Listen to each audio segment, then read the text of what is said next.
Hi everyone, welcome back to my channel. ఇక్కడ చూడండి counting figures. So మనకి ఎగ్జామ్లో కౌంటింగ్ ఫిగర్స్ గురించి కూడా క్వశ్చన్స్ వస్తాయి. సో ఇలాంటి క్వశ్చన్స్ వచ్చినప్పుడు మనం ఎలా చేయాలో నేర్చుకుందాం, ఓకేనా. సో ఇక్కడ చూడండి కౌంటింగ్ ఫిగర్స్లో ఇక్కడ ఉన్న క్వశ్చన్ అనేది మనకి ఎలా కనిపిస్తుంది, అక్కడ ఉన్న ఫిగర్ అనేది మనకు స్క్వేర్ టైప్లో కనిపిస్తుంది, ఓకేనా. ఇక్కడ రోస్ టైప్, కాలమ్స్ టైప్ అంటే వర్టికల్గా, హారిజెంటల్గా ఉన్నాయి. సో ఇక్కడ చూడండి మనము రోస్ కాలమ్స్ అనేవి ఎన్ని ఉన్నాయి, ఎలా ఉన్నాయి అనేది చూద్దాం. ఇక్కడ చూడండి ఫస్ట్ మనం కాలమ్స్ 1 2 3 4 5 కాలమ్స్ ఉన్నాయి. నెక్స్ట్ 1 2 3 4 రోస్ ఉన్నాయి. సో ఇక్కడ మనకు క్వశ్చన్ అనేది క్లారిటీగా లేదు, ఎందుకు అంటే ఈక్వల్గా లేదు, అంటే number of rose is not equal to number of columns అని ఉన్నది, ఓకేనా. ఎందుకు number of rose not equal to number of columns అంటున్నా అంటే ఇక్కడ రోస్ అనేవి 4 ఉన్నాయి, కాలమ్స్ అనేవి 5 ఉన్నాయి. సో రోస్ కాలమ్స్ అనేవి సేమ్ లేవు కాబట్టి నేను number of rose not equal to number of columns అని అంటున్నా, ఓకేనా. That is the reason. So ఇక్కడ చూడండి number of rose not equal to number of columns అంటే ఇప్పుడు మనకి ఇచ్చిన క్వశ్చన్ ప్రకారం నెంబర్ ఆఫ్ రోస్ అనేవి ఎన్ని ఉన్నాయి మనకి ఇక్కడ 4, ఓకేనా. నెంబర్ ఆఫ్ కాలమ్స్ అన్నీ నేను ఉన్నాయి 5.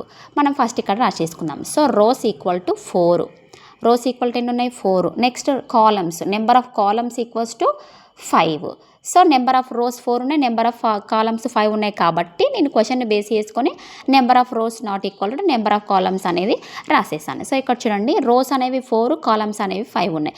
సో ఇలాంటి ప్రాబ్లమ్స్ వచ్చినప్పుడు సాల్వ్ చేయాలంటే ఫస్ట్ మనం ఏం చేయాలంటే 4 × 5 అని రాసేసినాం, రోస్ ఇంటూ కాలమ్స్ అని.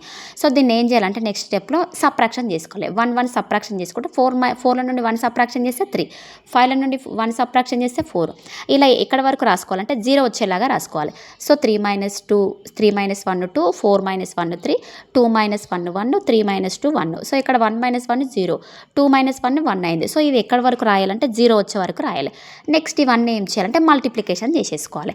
So 4 5 20, next 3 4 12, 2 3 6, 1 2 2, 1 0 0 1 0.